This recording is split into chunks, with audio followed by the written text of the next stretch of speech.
திருத்துவ பண்டிகைக்கு பின் வரக்கூடிய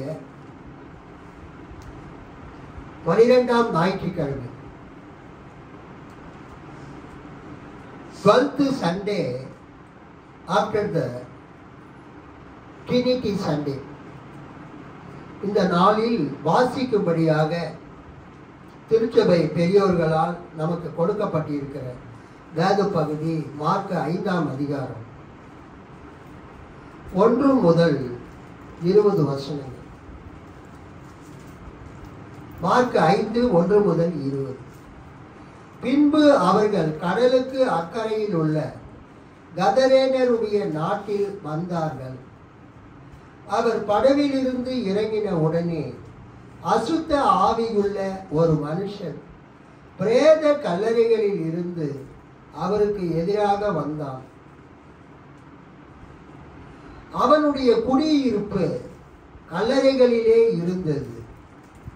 அவனை சங்கிலியினாலும் கட்ட ஒருவனாலும் கூடாது இருந்தது. அவன் அநேகம் தரம் விலங்குகளினாலும் சங்கிலிகளினாலும் கட்டப்பட்டு இருந்தோம். சங்கிலிகளை முறித்து விலங்குகளை தகர்த்து போடுவான். அவனை அடக்க ஒருவனாலும் கூடாது இருந்தது.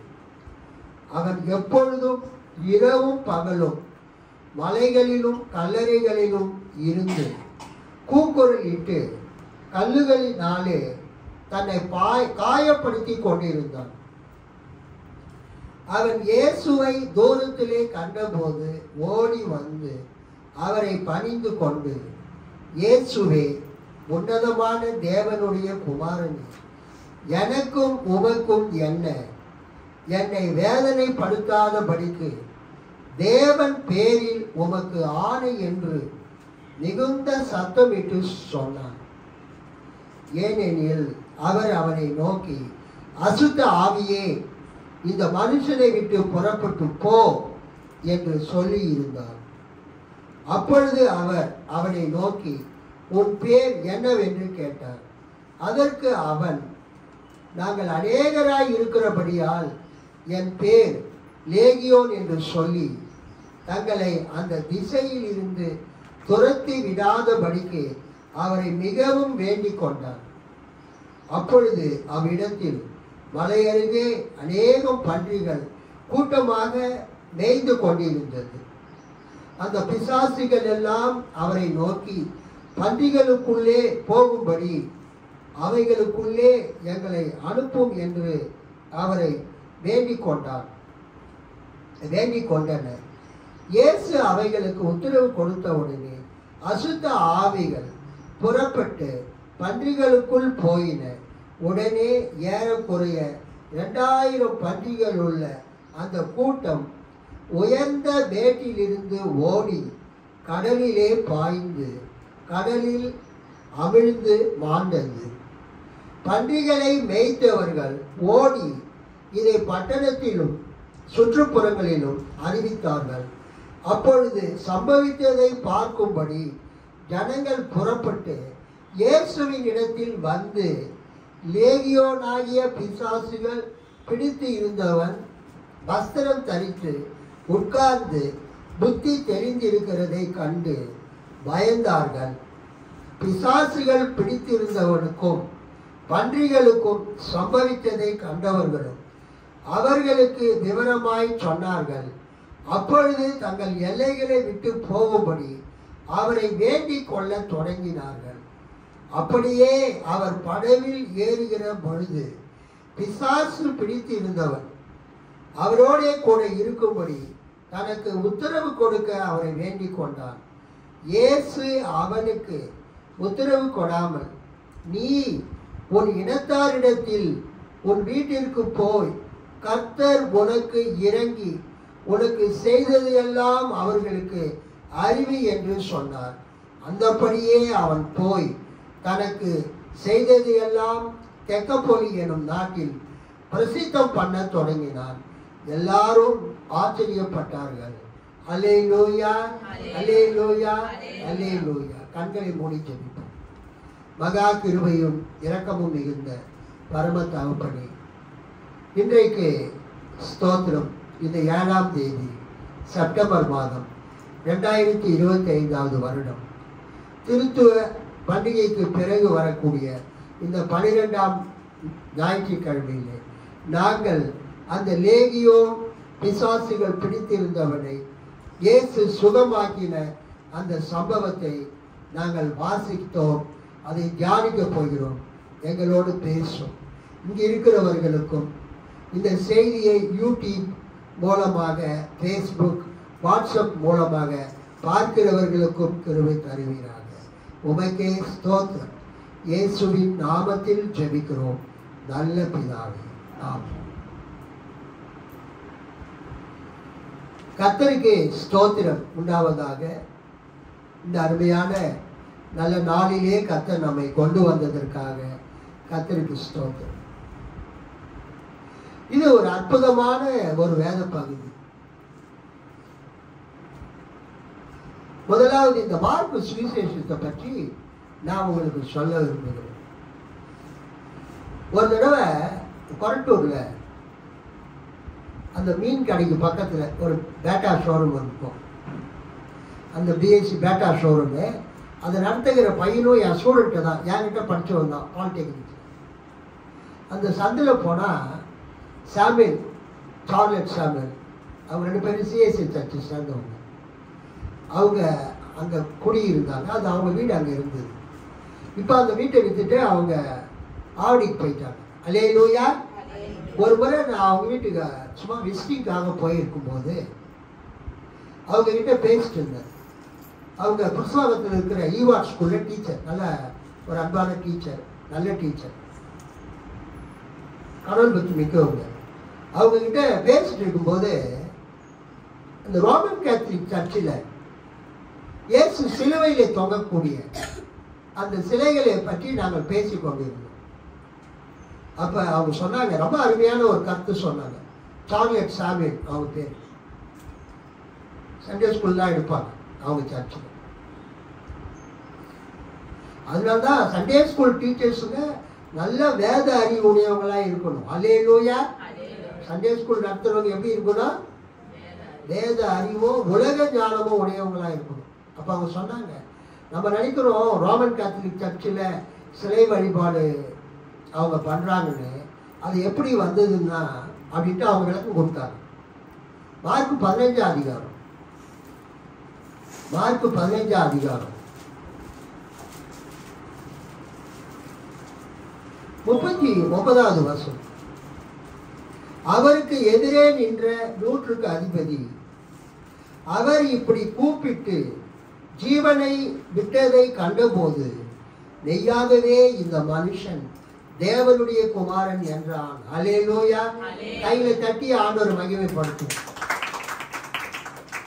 இந்த ரோமன் கேத்தலிக் சர்ச்சில் இயேசு சிலுவையில தொங்குற அந்த சிலை, இயேசு சிலுவையில தொங்குற அந்த சிலைகள் வைக்கப்படுவதற்கு, இடம் பெறுவதற்கு மூல காரணமே இந்த 100க்கு அதிபதி என்று சொல்கிறார். இயேசு சிலுவையில் அறையப்படும் போது நிறைய போர் வீரர்கள்லாம் அங்கே இருந்தாங்க. அந்த போர் வீரர்களுக்கு தலைவன் தான் யாரு? இந்த 100க்கு அதிபதி. இந்த 100க்கு அதிபதியினுடைய மேற்பார்வையில் தான், தலைமையில் தான் இயேசு சிலுவையிலே அறையப்பட்டார். இயேசு சிலுவையிலே அறையப்பட்ட அந்த நேரத்தில் இருந்து அதுக்கு முன்னால அது வாரினால் அடித்து இயேசு அந்த பட்டிபுலம் என்கக்கூடிய அந்த கிராஸ் பீம் சிலுவையினுடைய அந்த என்னது அது குறுக்கு சட்டத்தை அவர் சுமந்து கொண்டு, சிலர் வந்து முழு சிலுவையும் தூக்கிட்டு வந்தாருன்றாங்க. இயேசு அந்த குறுக்கு சட்டத்தையோ அது முழு சிலுவையிலோ அவர் தூக்கி கொண்டு கல்வாரி மலைக்கு கொல்கதாவுக்கு வந்து அங்கே அந்த ரோம போர் வீரர்கள் அவரை சிலுவையில் அறைந்து, காலையில் 9 மணிக்கு இயேசு சிலுவையில் அறைஞ்சாங்க. சாயந்தரம் 3 மணிக்கு இயேசு என்ன செய்கிறாரு? மகா சத்தமாய் அவர் கூப்பிட்டு என்ன பண்ணுறாரு? தன் ஜீவனை அவர் விடுகிறார்.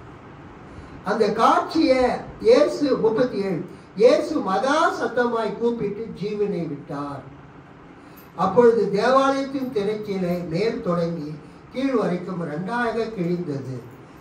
அவருக்கு எதிரே நின்ற 100க்கு அதிபதி அவர் இப்படி கூப்பிட்டு ஜீவனை விட்டதை கண்டபோது மெய்யாகவே இந்த மனுஷன் தேவனுடைய குமாரன் என்றார். அல்லேலூயா, அல்லேலூயா, அல்லேலூயா.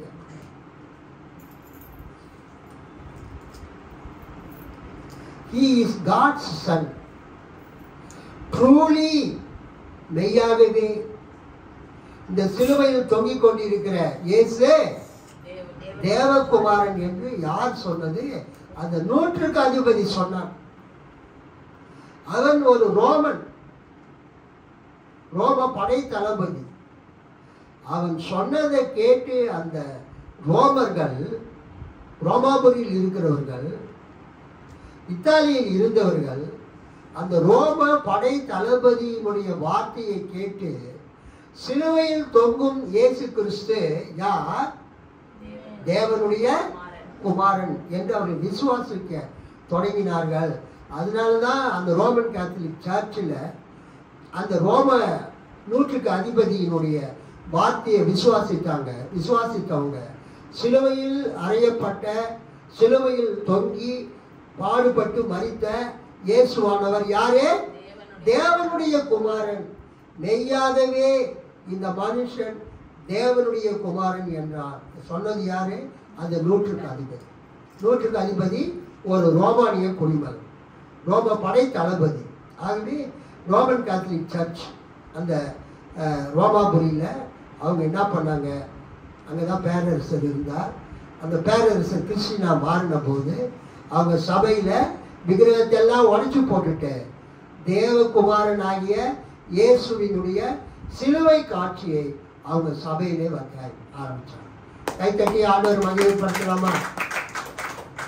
ஒருவேளை நாம் அதை விக்கிரக ஆராதனைன்னு சொன்னாலும் அவங்களுடைய கண்ணோட்டம் என்னன்னா, இந்த சிலுவையில தொங்கிக் கொண்டிருக்கிறவர் யார்?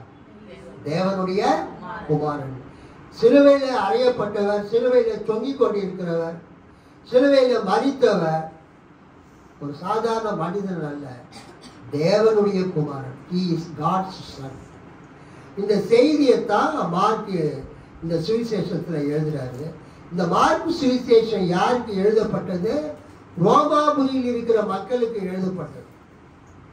ரோமாபுரியில் அப்போஸ்தலனாகிய பேதுரு, அப்போஸ்தலனாகிய பவுல் ரோமாபுரியில் அவங்க கடைசி காலத்தில் அவங்க அங்கே இருக்கும்போது, ரோமாபுரியில் சபையை அவங்க நடத்தும் போது அந்த ரோமர்களுக்காக இந்த சுவிசேஷ புத்தகம் எழுதப்பட்டது. இதில் இயேசுவினுடைய பிரசங்கங்கள்லாம் ரொம்ப குறைவாக தான் இருக்கும்.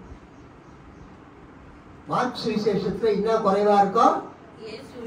இயேசுவின் பிரசங்கம் குறைவா இருக்கும். இயேசுவின் பிரசங்கம் அதிகமா இருக்காது. இயேசுவின் பிரசங்கம் குறைவா இருக்கும். ஆனா இயேசு செய்த செயல்கள் அதிகமா இருக்கும். அல்லேலூயா. இயேசு செய்த அற்புதங்கள், இயேசு செய்த பலத்த அற்புதங்கள், வல்லமை செயல்கள் ரொம்ப அதிகமா இருக்கும். வெரி ஷார்ட் புக், 16 அதிகாரம் தான் மார்க்கு சுவிசேஷம். ஸோ இந்த காலை நேரத்தில் ஒரு ஆளை 6000 பிசாசுகள் பிடித்து இருக்கிறது. ஒரு ஆளை ஒரு பிசாசு பிடிச்சிருந்தாவே அந்த ஆளுக்கு பயங்கர உபத்திரவம் கொடுக்கும். இங்க பாருங்க, லூக்கா 8ஆம் அதிகாரம். லூக்கா 8 2ஆம் வசனம் 3ஆம் வசனம். அவர் பொல்லாத ஆவிகளையும் வியாதிகளையும் நீக்கி குணமாக்கின சில ஸ்திரீகளும் 7 பிசாசுகள் நீங்கின மகதலேனாள் எனப்பட்ட மரியாளும் ஏரோதின் காரியக்காரனான கூசாவின் மனைவியாகிய யோவன்னாலும் சூசன்னாலும் தங்கள் ஆஸ்திகளால் அவருக்கு ஊழியம் செய்து கொண்டு வந்த மற்ற அநேகம் ஸ்திரீகளும் அவருடனே இருந்தார்கள். இயேசு கூட நிறைய சகோதரிமார்கள் இருந்தார். அவருடைய ஊழியத்துக்கு உதவியே இந்த சகோதரிமார்கள் தான். அல்லேலூயா, கர்த்தருக்கு ஸ்தோத்திரம். தங்கள் ஆஸ்திகளால் அவருக்கு ஊழியம் செய்து கொண்டு வந்த மற்ற அநேகம் ஸ்திரீகளும் அவருடனே இருந்தார்கள். அந்த ஸ்திரீகள்ல ஒரு முக்கியமான ஸ்திரீ 7 பிசாசுகள் நீங்கின மகதலேனாள் எனப்பட்ட மரியாள். மேரி மேக்டலின். மேக்டலின் என்பது ஒரு ஊர் பேர். மேக்டலின் என்பது ஒரு ஊர் பேர். மேக்டலின் என்பது ஒரு ஊர் பேர். மகதலா அந்த ஊர் பேரு மகதலா. அந்த அம்மா பேரு மரியாள். பைபிள்ல மொத்தம் 7 மரியாள் இருக்கிறாங்க. அல்லேலூயா. பைபிள்ல எத்தனை மரியாள் இருக்காங்க? 7 மரியாள். அதுல ஒரு மரியாள் இயேசுவின் தாயாகிய மரியாள். மகதலா ஊரை சேர்ந்த இந்த மரியாள் அதான் மேரி மேக்டலின். அந்த அம்மாவுக்கு எத்தனை பேய் இருந்தது? 7 பேயை இயேசு துரத்தினார். ஆனா இந்த மார்க் 5ஆம் அதிகாரத்துல ஒரே ஒரு ஆள் இருக்கிறான். அவனுக்குள்ள எத்தனை பேய் இருந்தது? 6000 பேய். அதுக்கு லேகியோன் என்று பெயர். லேகியோன் என்பது ரோம பேரரசில் ஒரு படை பிரிவு. ஒரு படையில மொத்தம் 6000 போர் வீரர்கள் இருப்பாங்க. 6000 போர் வீரர்கள் இருந்தால் அவங்களுக்கு தமிழ்ல லேகியோன், இங்கிலீஷ்ல லீஜியன். ஒரு லேகியோன் என்பது ஒரு படைப்பிரிவு ரோமாபுரி இராணுவத்தில். அதுல 6000 பேர் இருந்தாங்க. அது மாதிரி ஒரு ஆளுக்குள்ள எத்தனை பேய் இருந்தது? 6000 பேய்கள் இருந்தது. அவன் சொல்றான், எனக்குள்ள 6000 பேய்கள் இருக்கிறது. ஏசு கேட்கிறார் அந்த பேய்கிட்ட, அந்த ஆள்கிட்ட, உன் பேர் இல்லை. எனக்குள்ள நிறைய பேர் இருக்கிறாங்க, 6000 பேர் இருக்கிறாங்க, என் பேர் லேகியோன். ஏசு அந்த லேகியோன் பிசாசை துரத்தினார். ஒரு பிசாசு இருந்தாலும் இயேசு துரத்துவாரு. 7 பிசாசு இருந்தாலும் இயேசு துரத்துவாரு. 6000 பிசாசுகள் இருந்தாலும் இயேசு துரத்துவார். இயேசுவின் வார்த்தைக்கு அவ்வளவு வல்லமை இருக்கிறது. இயேசுவின் வார்த்தைக்கு அவ்வளவு வல்லமை இருக்கிறது. ஒரு பிசாசு இருந்தாலும் துரத்த அவரால் முடியும். 7 பிசாசு இருந்தாலும் அவரால் துரத்த முடியும். 6000 பிசாசுகள் இருந்தாலும் அவரால் துரத்த முடியும். பிசாசு ஒருவனுக்குள் பிரவேசிக்கும் போது அவருடைய நிலைமையை பற்றி இங்கே மார்க் எழுதுறார். ஃபர்ஸ்ட் என்னன்னா, உங்க புதிய ஏற்பாட்டில் முடிஞ்ச பிறகு பின்னால ஒரு மேப்புகளா இருக்கும். அந்த மேப்பை பாருங்க. பலஸ்தீனா தேசம் புதிய ஏற்பாட்டின் காலத்தில். பலஸ்தீனா தேசம் 3வது மேப்.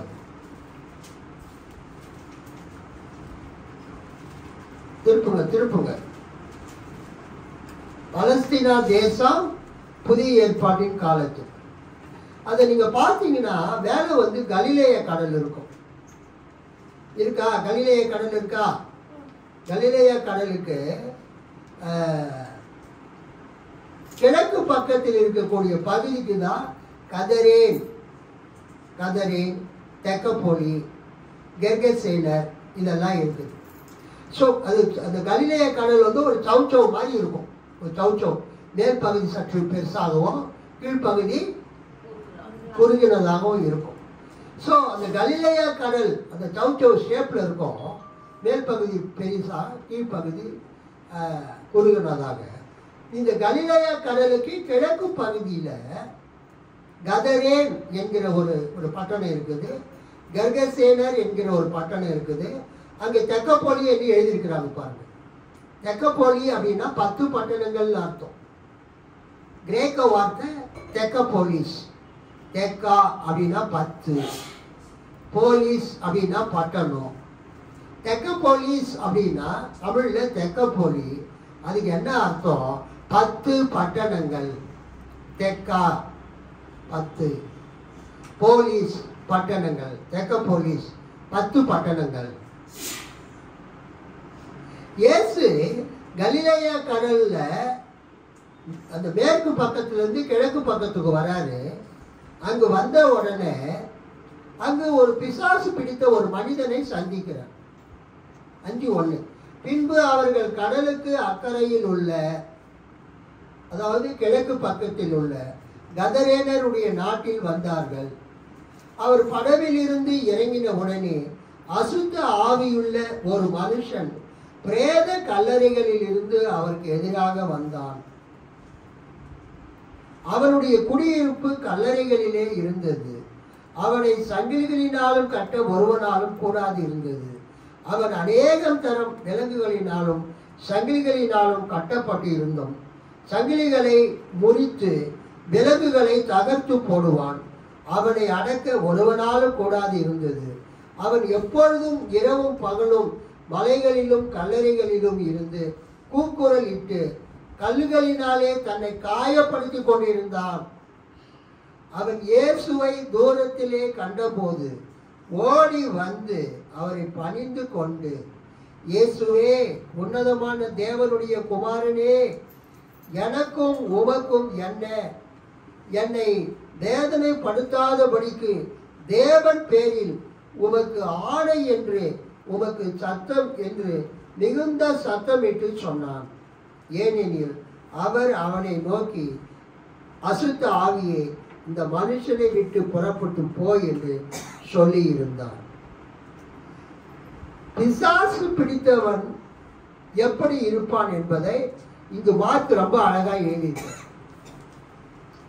ஒரு ஆளை பிசாசு பிடித்து விட்டால் அந்த ஆளு வீட்டில் தங்க மாட்டார். பிசாசு பிடித்த ஆள் எங்க இருக்க மாட்டாரு? வீட்டில் தங்க மாட்டார். அப்பா, அம்மா, உடன் பிறந்த சகோதரி சகோதரிகள், ஊர்க்காரங்க, யாரோட அவர் என்ன பண்ண மாட்டாரு? இருக்க மாட்டார்.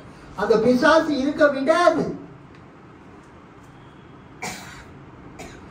கணவன் மனைவி இருக்கிறாங்க, மனைவிக்கு பிசாசு பிடிச்சிக்கிட்டுனா அந்த மனைவி கணவனோடு அவங்க என்ன பண்ண மாட்டாங்க?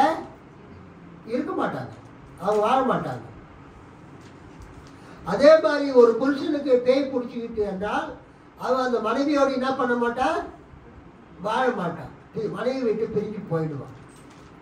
ஸோ முதலாவது நம்ம கவனிக்க வேண்டிய விஷயம், பிசாசு என்ன செய்கிறது? ஒரு மனிதனை பிடிக்கும் போது அந்த மனிதனை மற்ற மனிதர்களிடத்திலிருந்து பிரிக்கிறது. அல்லேலூயா. பிசாசு பிடிச்சவங்க அவங்க என்ன பண்ண மாட்டாங்க? மனிதர்களோடு இருக்க மாட்டாங்க. அவங்க எங்க போய் வாழ்வாங்கன்னா கல்லறைகளிலே, குகைகளிலே. அந்த காலத்துல அவங்க மரித்தோர் எங்க அடக்கம் பண்ணுவாங்கன்னா, நம்ம குழி தோண்டி பள்ளம் தோண்டி பெட்டியெல்லாம் செஞ்சு அடக்கம் பண்ற மாதிரி அவங்க பண்ண மாட்டாங்க. அந்த ஊர்ல நிறைய குகைகள் இருக்கும், அல்லது அவங்க குகைகளை உண்டு பண்ணி அந்த குகையில போய் மரித்தோரை வைத்து விட்டு வந்து விடுவாங்க. அந்த குகை வாசல ஒரு கல்லு போட்டு மூடிடுவாங்க. லாசரு உயிராக ஏற்படும் போது அந்த சம்பவத்தை நம்ம பார்க்கிறோம். குகைகளிலே அவங்க அடக்கம் பண்ணுவாங்க. அது அவங்களுக்கு எளிது. ஒவ்வொரு வீட்டுக்கும் ஒரு குகை இருக்கும். நம்ம என்ன பார்க்கிறோம்? ஒரு மனிதன் அந்த கதரேனருடைய நாட்டிலே, அது ஒரு புறஜாதி நாடு, விக்கிரகங்களை வணங்கக்கூடிய ஒரு நாடு. அவங்கெல்லாம் வந்து புறஜாதிகள், அவங்க எல்லாம் மெய்க்கடவுளை அறியாதவர்கள். அந்த மனுஷன் தன் வீட்டை விட்டு வெளியில வந்து மரித்த சடலங்களை அடக்கம் செய்யும் பிரேத கல்லறைகளின் அண்டையிலே அவனை அடக்கம் செய்தார்கள். அல்லேலூயா, அல்லேலூயா, அல்லேலூயா. மரித்தோரை அடக்கம் செய்யும் இடத்திலே அவன் வந்து குடியிருந்தான். அசுத்த ஆவியுள்ள ஒரு மனுஷன் பிரேத கல்லறைகளில் இருந்து அவருக்கு எதிராக வந்தான். அவருடைய குடியிருப்பு கல்லறைகளிலே இருந்தது. சொல்லிட்டேன், அவன் வீட்டுல இல்ல. இப்ப எங்க இருக்கிறான்? கல்லறையில். பிரேதங்கள் வைக்கக்கூடிய இடத்துல அவன் வசிக்கிறான். இரண்டாவது, அவனை கையும் காலம் கட்டி வீட்டில் கட்டி வைக்கலான்னு பார்த்தா அவனை விலங்கினாலும் கட்ட முடியாது, சங்கிலியினாலும் கட்ட முடியாது. அவனை சங்கிலியினாலும் கட்ட ஒருவனாலும் கூட இருந்தது. அவன் அநேகம் தரம் விலங்குகளினாலும் சங்கிலியினாலும் கட்டப்பட்டு இருந்தும் சங்கிலிகளை முறித்து விலங்குகளை தகர்த்து போடுவான். அந்த விலங்குகளையும் சங்கிலிகளையும் அவன் தகர்த்து போட்டுவிட்டு அவன் ஓடி விடுவான். அவனை அடைக்க ஒருவனாலும் கூடாது இருந்தது. பிசாசு பிடித்தவங்களுக்கு ரொம்ப பயங்கர பவர் இருக்கும், சூப்பர் ஹியூமன் பவர். அதாவது ஒரு மனிதனுக்கு இருக்கிற பவரை விட அந்த பிசாசு கொடுக்கிற வல்லமை அதிகமா இருக்கிற. அவன் அடக்க யாராலும் முடியாது. சங்கிலியை கூட உடைச்சு போட்டுடணும். 5ஆம் வருஷம் அவன் எப்பொழுதும் இரவும் பகலும் மலைகளிலும் கல்லறைகளிலும் இருந்து கூக்குரல் இட்டு கல்லுகளினாலே தன்னை காயப்படுத்தி கொண்டிருந்தான். அடுத்தது 5வது வசனத்துல மார்க் அவனை பற்றி சொல்றார். அவன் எப்பொழுதும் இரவும் பகலும் மலையிலும் கல்லறைகளிலும் இருந்து கூக்குரல் இடுவான், பயங்கர சத்தம் போடுவான், அலறுவான், ஓன் கத்துவான், அலறுவான். அவன் எப்பொழுதும் இரவும் பகலும் மலைகளிலும் கல்லறைகளிலும் இருந்து கூக்குரலிட்டு கல்லுகளினாலும் தன்னை காயப்படுத்தி கொண்டிருந்தான். கூறிய கற்களை எடுத்து தன்னை என்ன பண்ணுவான்? காயப்படுத்திக்குவான். ஜஸ்ட் இமேஜின், இப்படி ஒரு பையன் பண்ணா என்ன பண்ணுவீங்க நீங்க?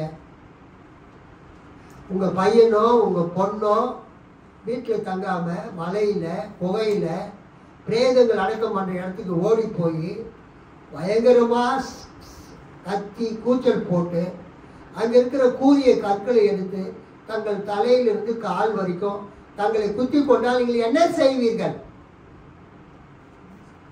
ஏப்பா இப்படி பண்ற? உனக்கு என்ன ஆச்சு? நல்லா தானே இருந்த, ஏன் இப்படி உன்னை நீயே காயப்படுத்திக் கொள்கிறாய்?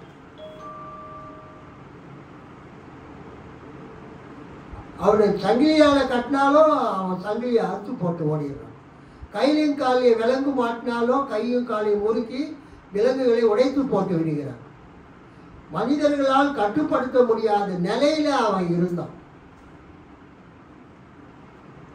அப்ப அங்க இயேசு வர்றதை அவன் பார்க்கலாம். 6ஆம் வசனத்தில் அவன் இயேசுவை தூரத்திலே கண்டபோது ஓடி வந்து அவரை பணிந்து கொண்டு, ஒரு அல்லேலூயா சொல்லுங்க.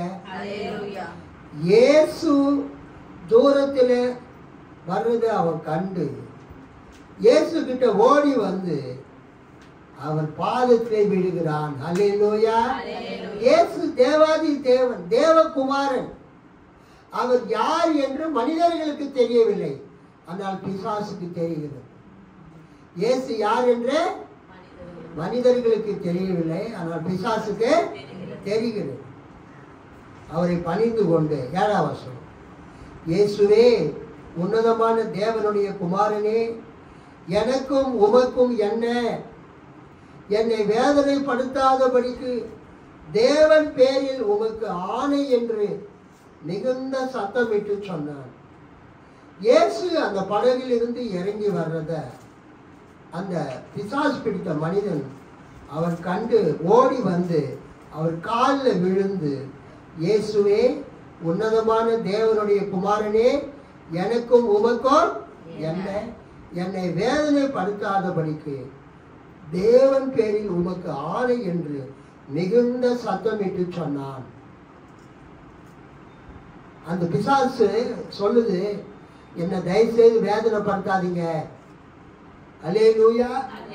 மத்தேயு 8ஆம் அதிகாரம். இங்க ஒரு ஆளை பார்க்கிறோம். மத்தேயு 8ஆம் அதிகாரத்தை 2 ஆளும் பார்க்கிறோம், 2 ஆட்கள். மத்தேயு 8:28 அவர் அக்கறையிலே கர்கசேனர் நாட்டில் வந்தபோது பிசாசு பிடித்திருந்த 2 பேர் பிரேத கல்லறையிலிருந்து புறப்பட்டு அவருக்கு எதிராக வந்தார்கள்.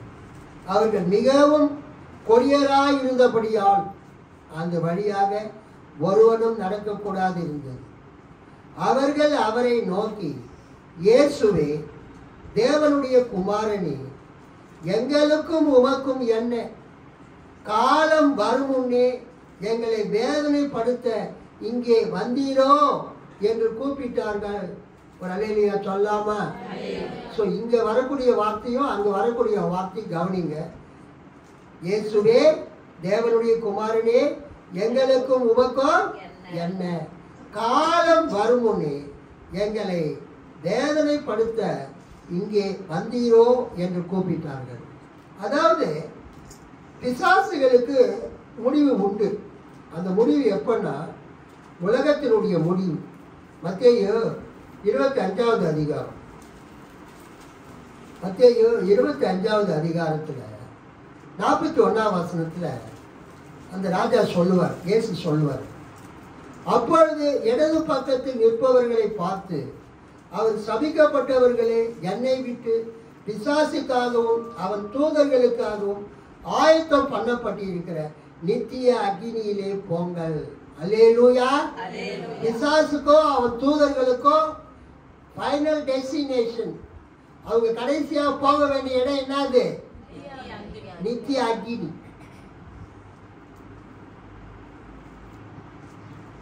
இடது பக்கத்தில் நிற்பவர்களை பார்த்து அவர், சபிக்கப்பட்டவர்களே, என்னை விட்டு பிசாசுக்காகவும் அவன் தூதர்களுக்காகவும் ஆயத்தம் பண்ணப்பட்டிருக்கிற நித்திய அக்னியிலே போங்கள். பிசாசு சாத்தானுக்காகவும் அந்த தூதர்களுக்காகவும், சாத்தானுடைய தூதர்கள், தள்ளப்பட்ட தூதர்கள், பிசாசினுடைய தூதர்களுக்காகவும் ஆயத்தம் பண்ணப்பட்டிருக்கிற நித்திய அக்னியிலே போங்கள்.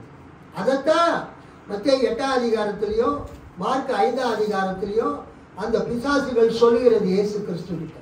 என்ன சொல்லுதுங்க? இயேசுவே, 7ஆம் வசனம், மார்க் 5:7, இயேசுவே, உன்னதமான தேவனுடைய குமாரனே, எனக்கும் உமக்கும் என்ன? என்னை வேதனைப்படுத்தாதபடிக்கு. நாங்க உலகத்தின் முடிவு காலத்துல தான் எங்க போகணும்? அக்கினிக்கு போகணும். ஆனா அதுக்கு முன்னே எங்களை நீர் என்ன பண்ண வேணாம்? அக்கினிக்கு அனுப்பாதீங்க. என்னை வேதனைப்படுத்தாதபடிக்கு தேவன் பேரில் உமக்கு ஆணை என்று மிகுந்த சத்தமிட்டு சொன்னார். ஏனெனில் அவர் அவனை நோக்கி, அசுத்த ஆவியை இந்த மனுஷனை விட்டு புறப்பட்டு போ என்று சொல்லியிருந்தார். அப்பொழுது அவர் அவனை நோக்கி, உன் பேர் என்னவென்று கேட்டார். அதற்கு அவன், நாங்கள் அநேகராய் இருக்கிறபடியால் என் பேர் லேகியோன் என்று சொல்லி தங்களை அந்த திசையிலிருந்து துரத்தி விடாதபடிக்கு அவரை மிகவும் வேண்டிக் கொண்டான். அப்பொழுது அவ்விடத்தில் மலையருகே அநேகம் பன்றிகள் கூட்டமாக மேய்ந்து கொண்டிருந்தது. அந்த பிசாசிகள் எல்லாம் அவரை நோக்கி, பன்றிகளுக்குள்ளே போகும்படி அவைகளுக்குள்ளே எங்களை அனுப்பும் என்று அவரை வேண்டிக் கொண்டனர். இயேசு அவைகளுக்கு உத்தரவு கொடுத்தவுடனே அசுத்த ஆவிகள் புறப்பட்டு பன்றிகளுக்குள் போயின. உடனே ஏறக்குறைய 2000 பன்றிகள் உள்ள அந்த கூட்டம் உயர்ந்த மேட்டில் இருந்து ஓடி கடலிலே பாய்ந்து கடலில் அமிழ்ந்து மாண்டது. அல்லேலூயா சொல்லாமா? கவனிங்க, அந்த இந்த சவுச்சவுன்னு நான் சொன்னேன். கலிலேய கடல் எப்படி இருக்கும்? ஒரு சவுச்சவு பார்த்துருக்கிறீங்களா? மேற்பக்கம் சற்று பெரியதாக இருக்கும், கீழ்ப்பக்கம் சுருங்கி இருக்கும். கலிலேய கடலும் கிட்டத்தட்ட அப்படிதான் இருக்கும், ஹார்ட் ஷேப்ல, சவுச்சவு ஷேப்ல. மேற்கு பக்கம் கடற்கரையும் கடலும், ஆக்சுவலாக அது ஒரு ஏரி. கலிலேயா என்பது ஒரு ஏரி.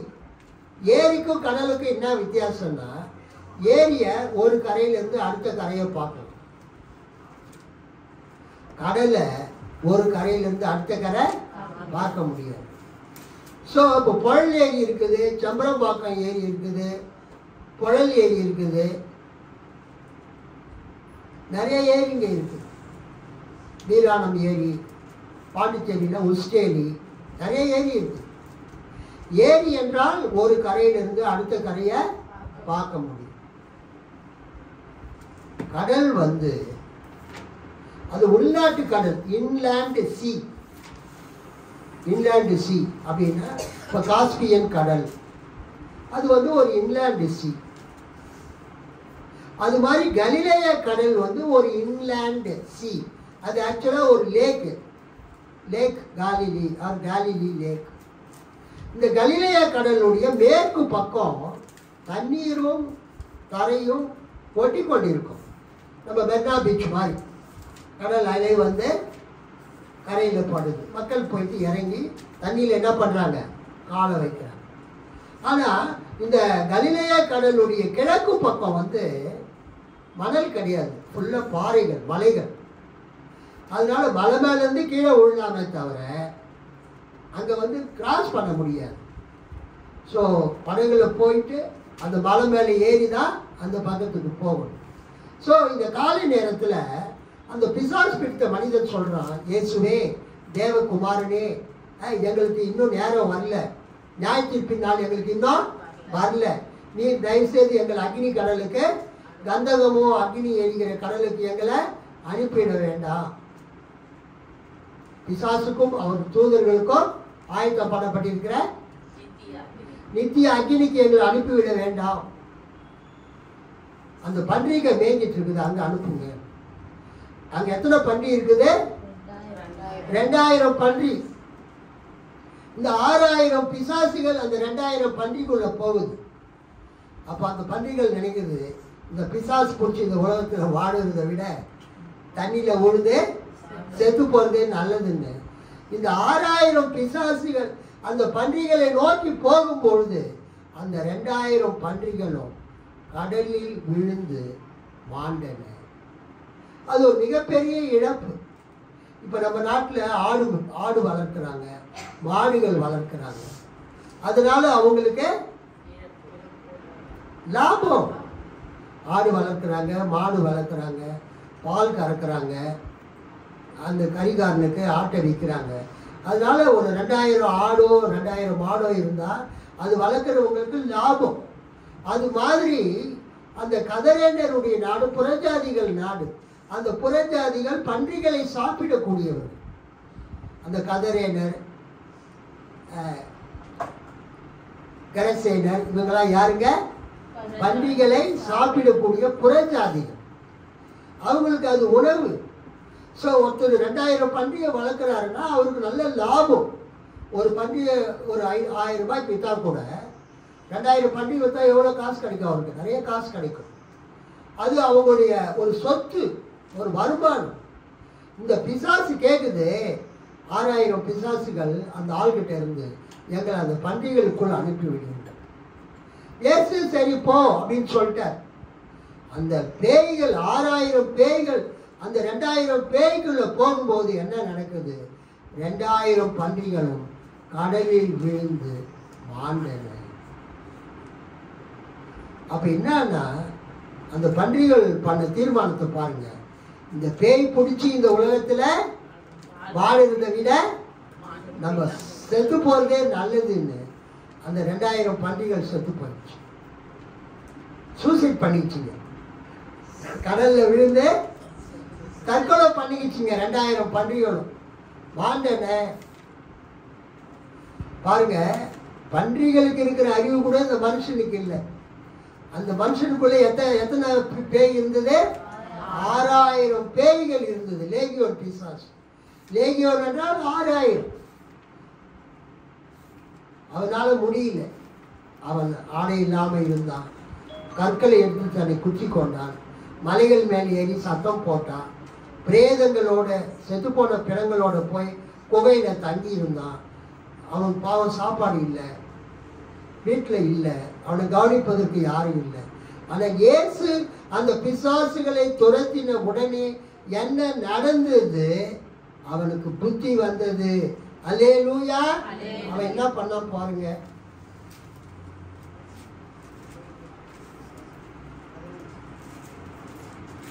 பதினைஞ்சாம் வருஷம் இயேசுவிடத்தில் வந்து லேகியோனாகிய பிசாசுகள் பிடித்திருந்தவன் வஸ்திரம் தரித்து உட்கார்ந்து புத்தி தெளிந்து இருக்கிறதை கண்டு பயந்தார்கள். பிசாசுகள் பிடித்திருந்தவனுக்கும் பன்றிகளுக்கும் சம்பவித்ததை கண்டவர்களும் அவர்களுக்கு விவரமாய் சொன்னார்கள். கவனிங்க,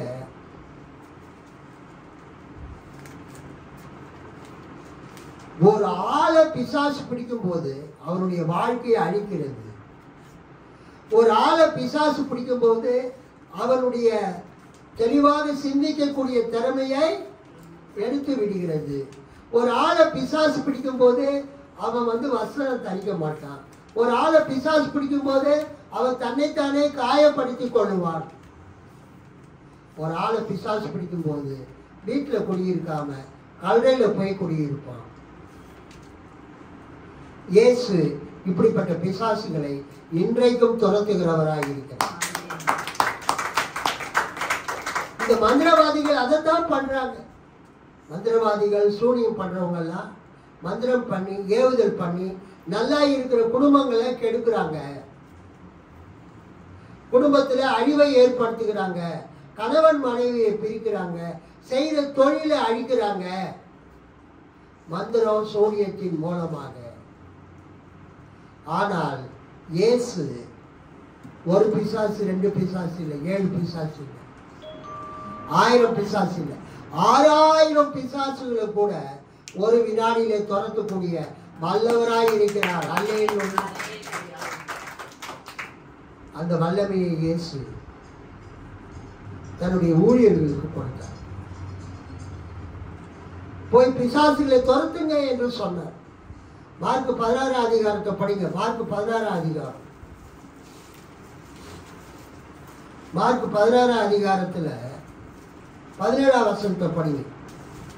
விசுவாசிக்கிறவர்களால் நடக்கும் அடையாளங்கள் ஆவன. என் நாமத்தினாலே பிசாசுகளை துரத்துவார்கள். போதும். என் நாமத்தினாலே பிசாசுகளை துரத்துவார்கள். என்னோட ஊழியத்திலே நான் ஜெபம் பண்ணி பிசாசுகளை துரத்தி இருக்கேன். மெட்ராஸ்லயும் சரி, நான் காலேஜ் படிக்கும் போதும் சரி. நம்ம சபையிலே நம்ம பாட்டு பாடிய ஆண்டவரை துதிக்கும் போதே பிசாசுகள் ஓடி இருக்கின்றன. கை வைக்கவே தேவையில்லை.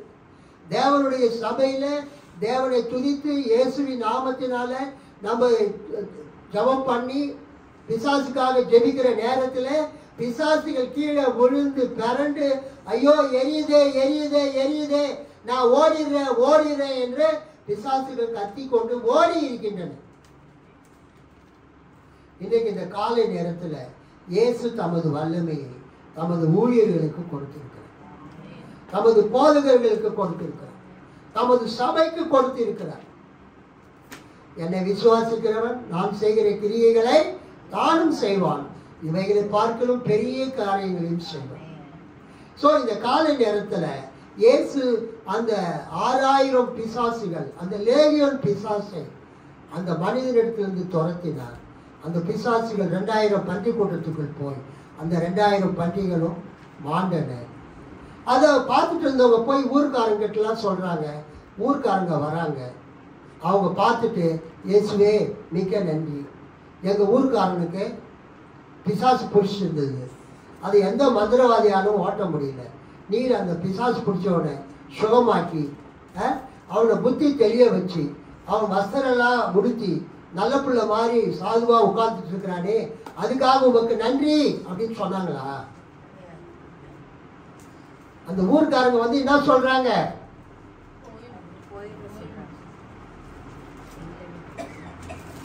பதினேழாம் பிசாசுகள் பிடித்திருந்தவனுக்கும் பன்றிகளுக்கும் சம்பவித்ததை கண்டவர்களும் அவர்களுக்கு விவரமாய் சொன்னார்கள். அப்பொழுது தங்கள் எல்லைகளை விட்டு போகும்படி அந்த ஊர்க்காரங்க, அதான் அர்த்தம், அவரை வேண்டிக் கொள்ள தொடங்கினார்கள். They were persistently keep on requesting Jesus to go away from their place. தங்களுடைய எல்லைகளை விட்டு தயவு செய்து நீங்க போய்விடுங்க. ஏன்னா இன்னும் எவனாவது பிசாசு பிடிச்சவன் வருவான், இன்னும் எவனாவது பிசாசு பிடிச்சவன் வருவான். அந்த பிசாசுக்குள்ள இருக்கிற பிசாசை நீங்க துரத்தினா வேற எங்கேயாவது மேஞ்சிட்டு இருக்கிற பண்டிகளை அந்த பிசாசுங்க போய் கடல்ல விழ வச்சிடும். அதனால நாங்கள் எங்களுடைய பண்டிகைகள் எல்லாம் கடலில் விழுந்து செத்து போய்விடும். அதனால எங்கள் வருமானம் போய்விடும், எங்கள் தொழில் போய்விடும், எங்களுக்கு இன்கம் எல்லாம் நின்று போய்விட்டால் நாங்கள் என்ன செய்வது? அதனால நீர் எங்கள் எல்லையை விட்டு போய்விடும் என்று வேண்டிக் கொண்டார். ஒரு மனுஷன் சுகமானதை பற்றி அவங்க சந்தோஷப்படணும். தங்களது வருமானம் பாதிக்கப்பட்டதை நினைத்து அவங்க வருத்தப்பட்டாங்க. இயேசு அந்த இடத்த விட்டு போக சொல்லிட்டாங்க. அப்போது இயேசு என்ன பண்றாருன்னா, அவர் மீண்டும் படகு ஏறி அந்த கலிலேயா கடலுடைய மேற்கு பக்கத்துக்கு வர்றதுக்கு முயற்சி பண்ணும்போது அவன் வரான். வந்து என்ன சொல்றான்? 18ஆம் வசனம். அப்படியே அவர் படவில் ஏறுகிற பொழுது பிசாசு பிடித்து இருந்தவன் அவரோடு கூட இருக்கும்படி தனக்கு உத்தரவு கொடுக்க அவரை வேண்டிக் கொண்டான். அவன் பிசாசு போயிடுச்சு, புத்தி தெரிஞ்சிட்டான். அவன் சொல்றான், நானும் உங்களுடைய சீடர்களில் ஒருவனாக வந்து விடுகிறேன், என்னை ஏற்றுக்கொள்ளும். இதை கேட்கறது ஒரு புறஜாதியா. ஆனால் இயேசு என்ன சொல்றாரு? இயேசு அவனுக்கு உத்தரவு கொடாமல், நீ உன் இனத்தாரிடத்தில், உன்னுடைய புறஜாதிகளிடத்தில், உன் சொந்தக்காரர்களிடத்தில், விக்கிரகத்தை வணங்கக்கூடிய உன் உறவினர்களிடத்தில் உன் வீட்டிற்கு போய் கர்த்தர் உனக்கு இறங்கி உனக்கு செய்தது எல்லாம் அவர்களுக்கு அறிவி என்று சொன்னார். கைத்தட்டி ஆண்டவர் மகிமைப்படுத்துவோம்.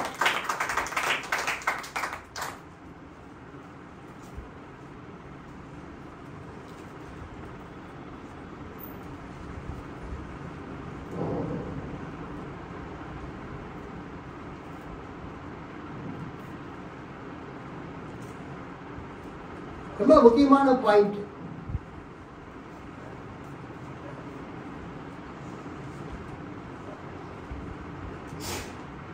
அவன் சொல்றான், இயேசுவே நான் உங்க கூட வந்துடுறேன். இயேசு என்ன சொல்றாரு? நீ என்ன பண்ணாத, என் கூட வராது.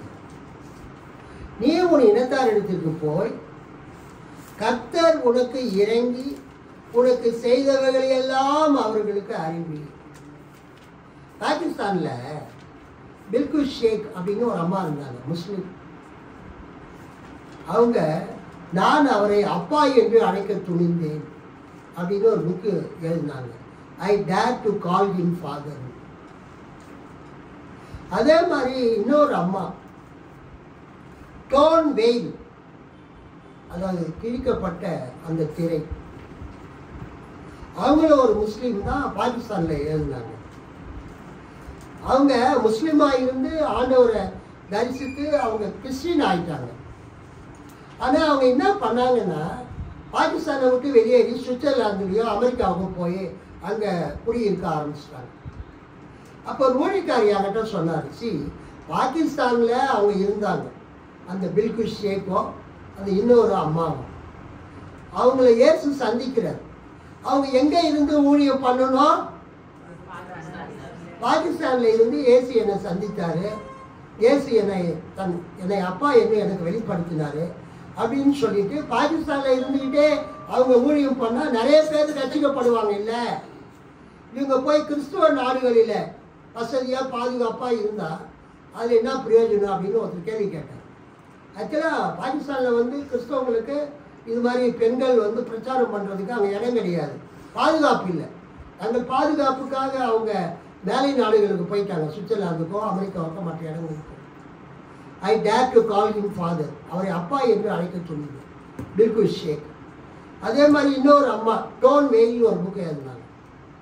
ஸோ இங்கே என்ன கர்த்தர் எதிர்பார்க்குறாருன்னா, உங்களை ஆண்டவர் எங்கே ரட்சித்தாரோ அந்த மக்களுக்கு நீங்கள் சுவிசேஷத்தை அறிவிக்கணும். அல்லேலூயா. நீங்கள் போய் அமெரிக்காவிலேயோ கனடாவிலேயோ இங்கிலாந்துலேயோ ஆஸ்திரேலியாவிலையும் போய் தங்கிட்டீங்கன்னா இந்தியாவில் இருக்கிறவங்களுக்கு யார் சுவிசேஷம் அறிவிக்கிறது?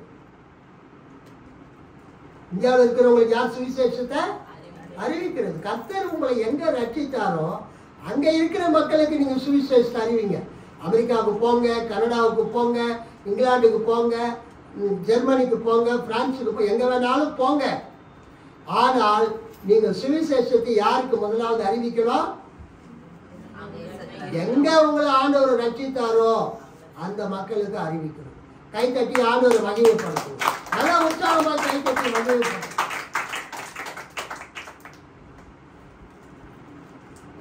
ஆண்டவரே என்னை ரட்சித்தாரு, அபிஷேகம் பண்ணாரு, MTH படிக்க வச்சாரு. நான் கண்டிப்பாக வந்து ஃபாரின்ல கூட போய் பாஸ்ட் ஆகணும். அல்லேலூயா. அமெரிக்காவிலேயோ கனடாவிலேயோ ஐரோப்பாவிலேயோ இங்கிலாந்துக்கோ போயிட்டு அங்கே இருக்கிற ஒரு சர்ச்சில் நான் என்ன ஆகலாம், பாஸ்ட் ஆகலாம், ரெவரண்ட் ஆகலாம். பட் என்ன யூஸ்? எனக்கு பணம் கிடைக்கும், நான் செல்வ செழிப்பாக நான் இருப்பேன். ஆனால் என்னை கடவுள் ரட்சித்தாரு, என்னை இயேசு ரட்சித்தாரு. இந்த மக்களுக்கு நான் என்ன பண்ணணும்? சுவிசேஷத்தை அறிவிக்கணும். அதுதான் மெயின் பாயிண்ட். கர்த்தர் இங்க பாருங்க, உன் இனத்தாரிடத்தில் உன் வீட்டிற்கு போய் கர்த்தர் உனக்கு இறங்கி உனக்கு செய்தவைகளை எல்லாம் அவர்களுக்கு அறிவி என்று சொன்னார்.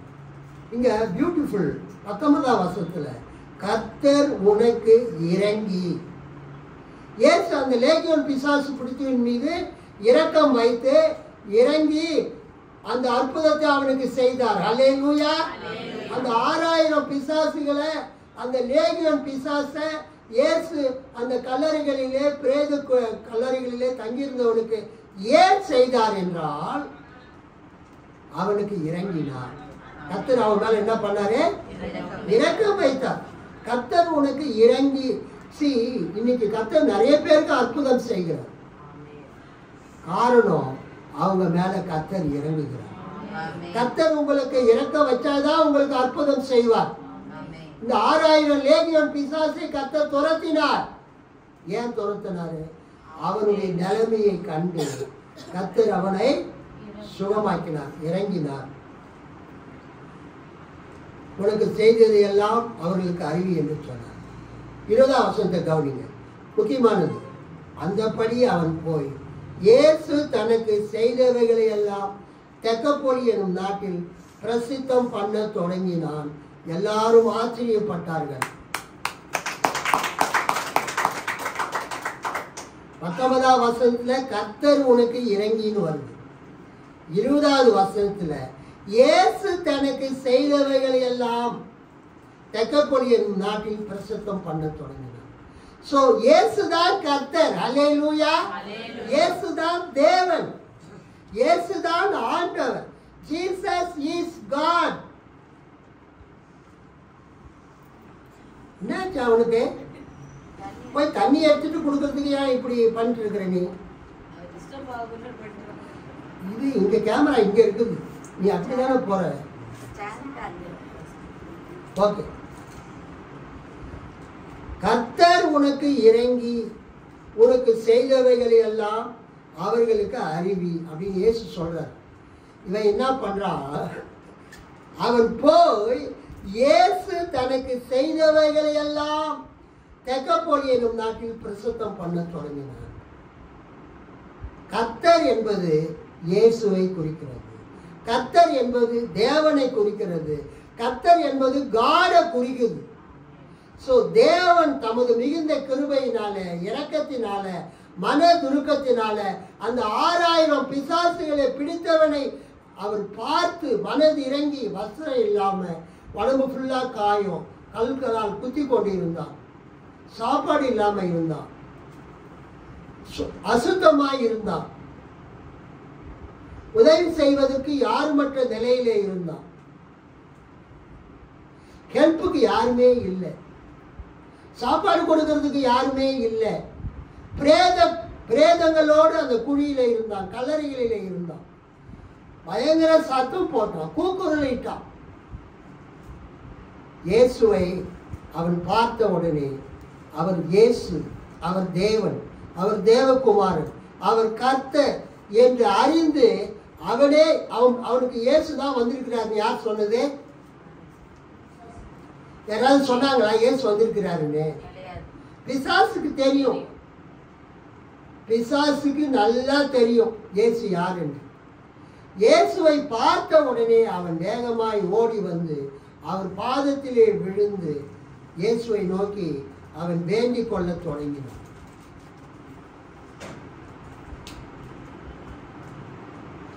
இயேசுவே, உன்னதமான தேவனுடைய குமாரனே, எனக்கும் உமக்கும் என்னை வேதனைப்படுத்தாதபடிக்கு தேவன் பேரில் உமக்கு ஆணை என்று மிகுந்த சத்தமிட்டு சொன்னான். லிசன், மனிதர்கள் ஜெபிக்கும் போதும் இயேசு அந்த ஜெபத்தை கேட்கிறார். அல்லேலூயா. ஆண்டவரே எங்களுக்கு உதவி செய்வோன்னு கேட்கும் போதும் அந்த ஜெபத்தை இயேசு கேட்கிறார். ஒரு தகப்பன் என் மகனுக்கு உதவி செய்யும் கேட்கிறார். ஒரு அம்மா என் மகளுக்கு உதவி செய்யும் கேட்கிறார்.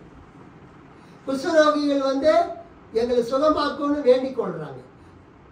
கண் பார்வையற்றவர்கள் தாவீதின் குமாரனே எனக்கு இறங்குன்றாங்க.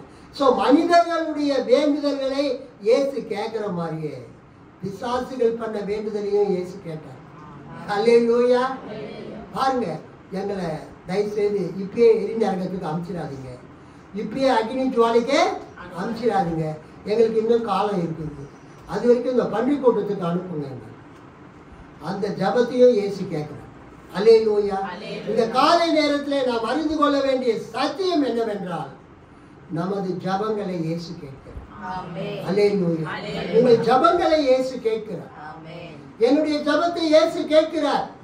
பிசாசு ஜபத்தையே இயேசு கேட்கிறாருன்னா அவருடைய பிள்ளையாகிய உங்கள் ஜபத்தை அவர் கேட்க மாட்டாரா?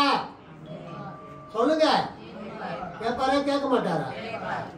பிசாசு ஜபத்தையே இயேசு கேட்டார் என்றால் அவரை ஏற்றுக்கொண்ட, முழுகி ஞானஸ்தானி எடுத்த, சபையில் சேர்ந்து இருக்கிற, சபைக்கு வரக்கூடிய, அவருடைய பிள்ளையாக வாழக்கூடிய உங்களுடைய ஜபத்தை இயேசு கண்டிப்பாய் கேட்பார்.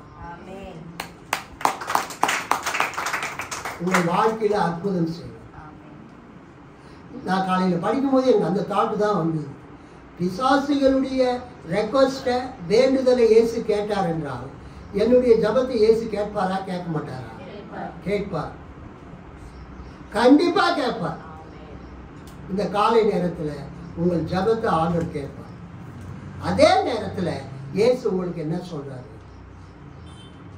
நீ உன் இனத்தாரிடத்திற்கு போய், உன் வீட்டாரிடத்திற்கு போய், கர்த்தர் உனக்கு இறங்கி உனக்கு செய்தவைகளை எல்லாம் அவர்களுக்கு அறிவி என்று சொன்னார். அவன் பாருங்க, ஒரு கீழ்ப்படிதல் உள்ளவன். அதனால் திரும்ப திரும்ப நான் சொல்றேன், கீழ்ப்படிதல் ரொம்ப ரொம்ப இம்பார்ட்டன்ட். பிள்ளைகள் பெற்றோருக்கு கீழ்ப்படிய வேண்டும். பிள்ளைகள் படிக்கக்கூடிய பள்ளி ஆசிரியர், ஆசிரியர்கள், தலைமை ஆசிரியர், கல்லூரி பேராசிரியர்கள், முதல்வருக்கு கீழ்ப்படிய வேண்டும். வேலை செய்கிற இடத்துல கிறிஸ்தவர்கள், விசுவாசிகள் தங்களுடைய அதிகாரிகள், மேல் அதிகாரிகளுக்கு கீழ்ப்படிய வேண்டும். சபை விசுவாசிகள் போதகருடைய வார்த்தைக்கு கீழ்ப்படிய வேண்டும். அதே நம்ம விசுவாசிங்க வர வர பேச்சை கேட்கறதே இல்லை. I am very sorry to say this. சின்ன பிள்ளைங்களா இருந்தாலும் பெரியவங்களா இருந்தாலும் எல்லாருக்கும் நான் சொல்றேன், ஞாயிற்றுக்கிழமையில் நீங்க வேலைக்கு போகக்கூடாது, சபைக்கு தான் வரணும். தவிர்க்க முடியாத காரணத்துல தான் நீங்க என்ன பண்ணணும் சொல்லுங்க, வேலைக்கு போகணும். நம்முடைய சபை ஐக்கியத்தை நீங்க விடவே கூடாது. சபையில நீங்க செய்ய வேண்டிய காரியத்தை நீங்க செய்யணும். போதகருடைய வார்த்தைக்கு கீழ்ப்படியும். இந்த செய்தி உங்களுக்கு மட்டுமல்ல, இந்த செய்தி உலகம் முழுவதும் போகிறது யூடியூப்ல. இதை பார்க்கிற அனைத்து கிறிஸ்தவர்களும் அவர்கள் போகிற சபை போதகருடைய வார்த்தைக்கு கீழ்ப்படிய வேண்டும். இது தேவனுடைய வார்த்தை. அவன் என்ன செய்தான்? அந்தபடியே அவன் போய் இயேசு தனக்கு செய்தவைகளை எல்லாம், கர்த்தர் தனக்கு இறங்கி செய்தவைகளை எல்லாம் என்று 19 இருக்குது. 20 இயேசு தனக்கு செய்தவைகளை எல்லாம், தெக்கப்போலி 10 பட்டணங்கள், அது கிரேக்க பட்டணங்கள், புறஜாதி பட்டணங்கள், விக்கிரகங்களை வணங்கக்கூடிய பட்டணங்கள், விக்கிரகத்தை வணங்கக்கூடிய ஜனங்கள் மத்தியிலே இவன் போய் ஊழியம் செய்தான். விக்கிரகத்தை வணங்கக்கூடிய மக்களுக்கு இவன் போய் என்ன பண்ண? ஊழியம் செய்தான். இயேசுக்கு தனக்கு செய்ததை அவன் அறிவித்தான். அதை கேட்டவங்க என்ன பண்ணாங்க? எல்லாரும் ஆச்சரியப்பட்டாங்க. பிசாசு பிடிச்சவன் 6000 பிசாசு இருந்தது, லேகியோன் பிசாசு இருந்தது. இவன் இன்னைக்கு எப்படி பிரசங்கம் பண்றான்? இந்த காலை நேரத்தில் நீங்கள் ஒவ்வொருவரும் இயேசுவை பிரசித்தப்படுத்த வேண்டும். அல்லேலூயா. நீங்கள் ஒவ்வொருவரும் இயேசு உங்களுக்கு செய்தவைகளை மற்றவர்களுக்கு அறிவிக்க வேண்டும். கூச்சப்படவே கூடாது. நான் எப்பொழுதுமே சின்ன விஷயமோ பெரிய விஷயமோ எப்போதுமே சபையில் அறிவிப்பேன். என் ஒய்ஃப் சொல்லுவான், இதெல்லாம் போயிட்டு உங்க அப்பா சபையில சொல்லிட்டு இருக்கிறார் பாருங்க. என்னுடைய ஆவியில எனக்கு கர்த்தர் என்ன செய்தாரோ அதை நான் என்ன பண்ணுவேன் சொல்லுங்க, சாட்சி சொல்லுங்க. கர்த்தருக்கு நான் சாட்சி சொல்றேன், கர்த்தரை மகிமைப்படுத்துறேன், இந்த மனுஷரை பிரியப்படுத்துறேன். கர்த்தரை நம்ம மகிமைப்படுத்தணும், கர்த்தருக்கு சாட்சியா வாழணும், கர்த்தருடைய பிள்ளைகளை நாம் ஊக்குவிக்க வேண்டும். நம்ம சபை சிறிய சபையா இருந்தாலும் இது ஒரு பெரிய சபையாக நினைத்து உங்களுக்கு நான் சொல்லுகிறேன். பெரிய சபையில் என்ன செய்வாங்களோ அதை தான் இங்கேயும் நான் பண்ணிட்டு இருக்கிறேன். உங்களுக்கு 2000 பேர் 5000 பேர் வரக்கூடிய சபையில என்ன பிரசங்கிப்பார்களோ அதே பிரசங்கத்தை தான் உங்களுக்கு நான் செய்கிறேன். இதை கேட்டு நீங்கள் வளர வேண்டும். ஆவிக்குரிய வாழ்க்கை நீங்கள் பெரிய காரியத்தை செய்ய வேண்டும். கர்த்தருக்கு சாட்சியுள்ள மக்களாக வாழ வேண்டும். கர்த்தர் உங்களை ஆசீர்வதிப்பார். ஆமென். எல்லாரும் கையில தட்டி ஆண்டவரை மகிமைப்படுத்தும்.